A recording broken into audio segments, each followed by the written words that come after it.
Hello and welcome everyone to a very special interview with one of the Hex community's top players. I introduce you to JadiimJedi from the Dragonborn Guild, or affectionately known as JJ. JJ, how are you doing this morning? Doing very well, thank you. I also appreciate the fact that I you can spell can. my name correctly. I know a lot of people who are looking at this picture who know what's going on will definitely laugh and enjoy that picture from the Hex $100,000 Invitational. So speaking of about TCGs, can you give everybody a little bit of background of your history with TCGs and how you got into Hex? Sure. So I started back with Magic in 1995. I played it for a couple of years back when I was a kid in high school and went away from the game for a long time. Ended up coming back to that and played it for, I don't know, from 2009, I think is when I came back, and then played for, I don't know, another four years or so. Did okay with it. Mostly just played a lot of the local tournaments and stuff.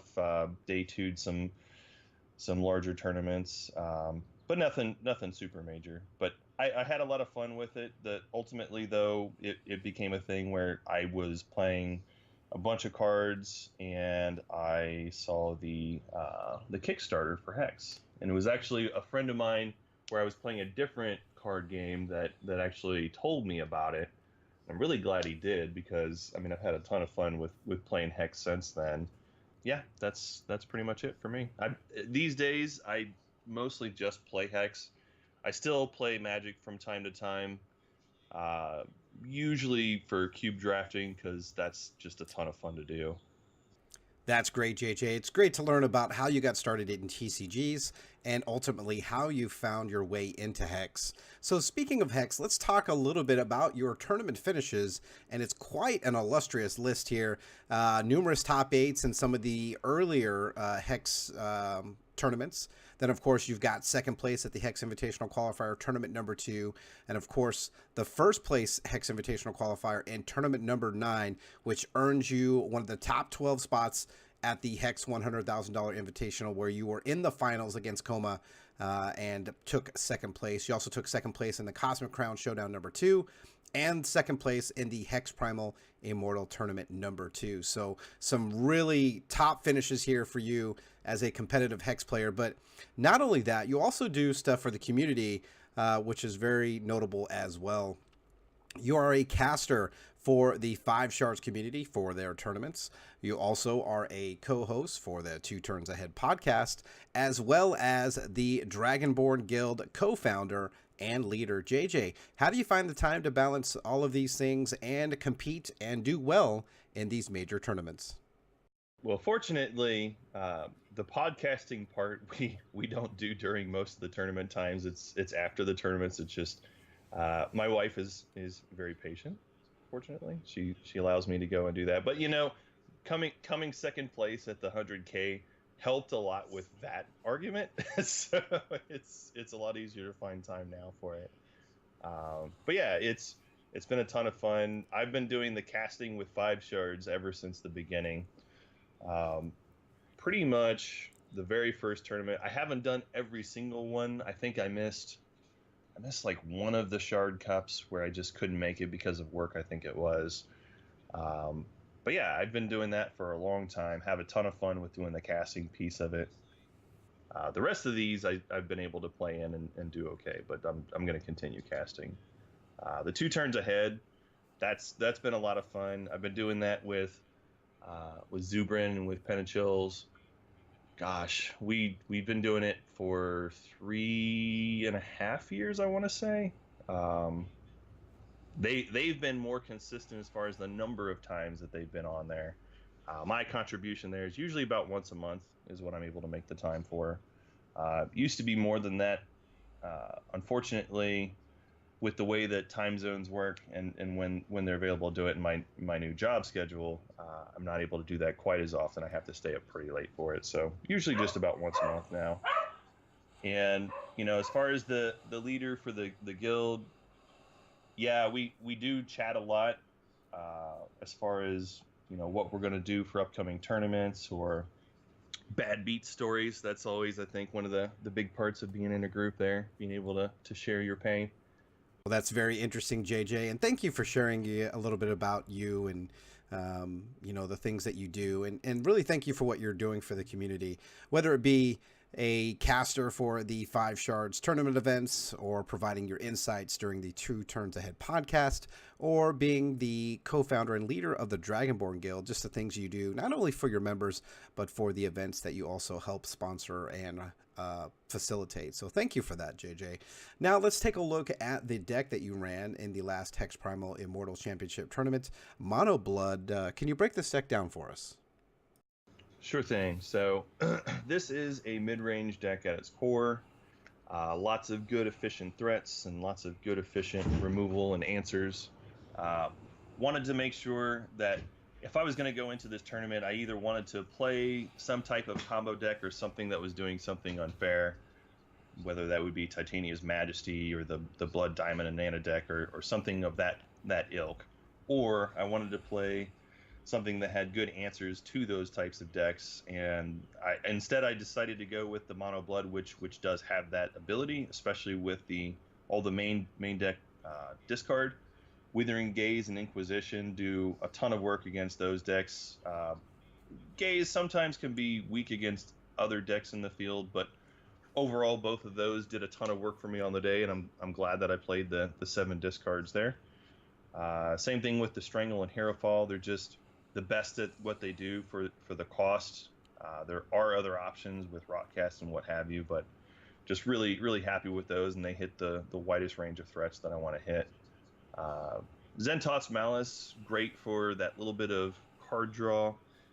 You'll notice that I've got the Zorath Champion, so obviously I'm going to go and sacrifice those off to gain health and draw a card. And the gaining health piece is actually really relevant. Like, you could potentially build a deck like this with a different champion, but the upside of the Malice is that you get to gain the health against the super aggro decks as well, and like that helped me stabilize a couple of times against a couple of like Diamond Ruby decks and so on. Unfortunately, I have to say though that the Dormant one, that was a poor choice, at least in the main deck. I expected to see a little bit more control or mid-range decks than what I saw on the day. In hindsight, if I had it to do over, I would not have played that in the main. Well, that's great, JJ. So let's talk a little bit about your reserves and where you found reserving in some of these cards during your matches.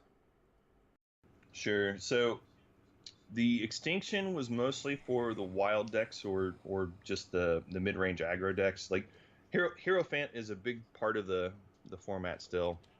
So pretty much any deck that's going to be playing wild, I would expect to play against it, and I want to have Extinction because almost every time they're going with the spell shield on there. So just need to have some additional answers. Inquisition is one of the ways that I can answer Hierophant, and it definitely happened several times throughout the tournament, but the Extinction's the good safety net just in case things get out of hand there. Closed Coffins, it's okay against the wild decks, but the main reason it was there was for the Blood Diamond and Nana combo deck. So if you prevent the troops from going into the crypt, or rather going back to the hand, most importantly for the Deathseeker there, you can shut the combo off. Gravebane Vial, again, another way to just shut off some of the crypt recursion. Didn't really expect to see banks per se, but I just wanted to have lots of ways to interact with the crypt. In particular, because I knew that I was going to have plenty of ways to deal with the board already. The additional Gaze in case I needed it against other control decks or combo decks. Zentoth's Hunger for the additional card draw if I was playing against another control deck. Maybe should have been a Malice, but the main reason I went with the Hunger instead is because the first Malice is amazing, and the everyone beyond that is diminishing returns, because it's sometimes they'll have removal to the Malice, but oftentimes it's just a duplicate that doesn't really do anything. So just wanted to diversify my card draw there. Monsoon, good against other Extinction decks or just other Hero Fall decks. Fentio, another way to mix up the threats as well in case I did see somebody had Hero Fall. Gallows Gas, mostly there in case I needed to try to race somebody. It's slow because it is a 6-drop, but oftentimes by the time it comes out there, you'll give it speed, you'll give it evasion where it can't be blocked unless a troop is bigger than it, or at least the same size. And it's rare that anything's going to be able to block Gallows Gas. So I had that in case I needed to try to race. Vampire Queen, the thought there was in case I wanted to have another vampire against aggro, but probably wouldn't play it again if I did play this deck again. I probably would just play another Gallows Gas instead because I think it performed better. And then finally the Zoroark Rectory. Again, I expected a lot more control than what I ended up seeing. That was going to be an additional outlet to have more threats, and frankly, I just didn't need it. So the thought with the Zoroark Rectory was I would put the gem that would allow me to, attack with a Dreadling and bring back a troop, and I just recur my troops, and I wouldn't care if they hero followed me, but that just wasn't necessary. Well, that's very interesting, JJ. So going back to the tournament, up until the top 8 and ultimately into the finals, can you explain any of your matchups, and were any of them particularly interesting? Yeah, so I actually have it brought up here. So my round 1 opponent was actually Eglov, who was also in the 100K Invitational. Unlike what I would expect from Eglov, he was playing Ruby Diamond One Eye Open. It's a deck that I know you guys showed on stream a couple times. For people who haven't seen it, it was Brilliant Tactician with a bunch of aggro troops. It was super sweet. I liked the deck, but just not what I would expect from him. In any case, I did end up going 2-0 against that deck. Overall, with all my removal, that's a matchup that's pretty favorable for me. I would end up playing against that again later on in the tournament too. Round number 4, I won 2-0 against Hooglin. Hooglin was playing Wild Ruby. I think I didn't realize this beforehand, but he actually, I guess, posted a deck list over on Hex Primal that was either this list or something similar. But it was a Hierophant Surging Wildfire deck with Grandfather Elk. Again, I was able to take that one down. Inquisition was very helpful against Hierophant, and I had the Extinction for post board there. The round 5 was actually a preview of the finals. So I played against Gawalen, and I lost 0-2. And honestly, it's not even a surprise. This is a matchup that I was not well prepared for. Most of my reserves, I was tilted more towards combo and control decks, and I definitely got punished for not being prepared against this one here. Mono Ruby aggro with Anarchist, Quashridge Tusker, Baby Yeti, Mama Yeti,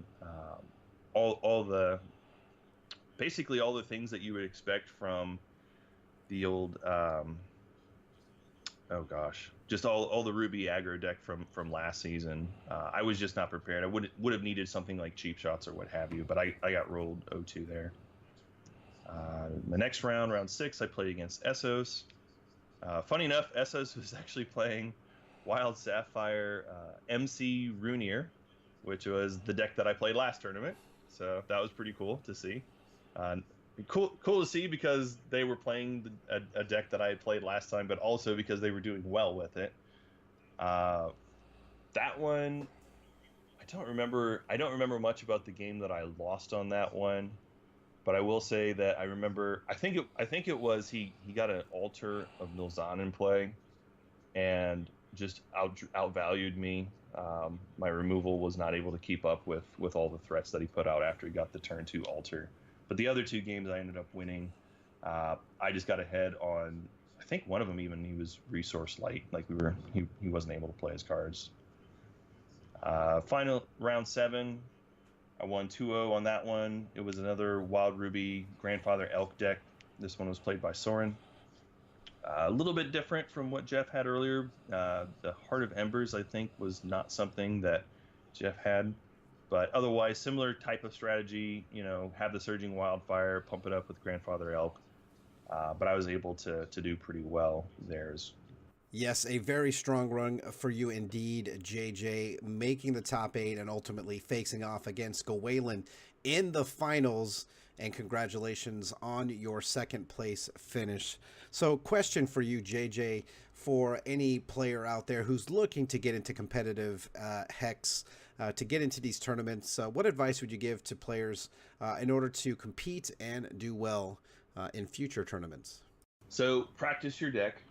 It goes with, I know that you can gain an edge by playing something that's not expected, but even if you're going to go that route, you have to know all the lines against all the popular decks. If you've got to be able to have the advantage and know what kind of role you're supposed to take and what possible reserve plans your opponent could have against you.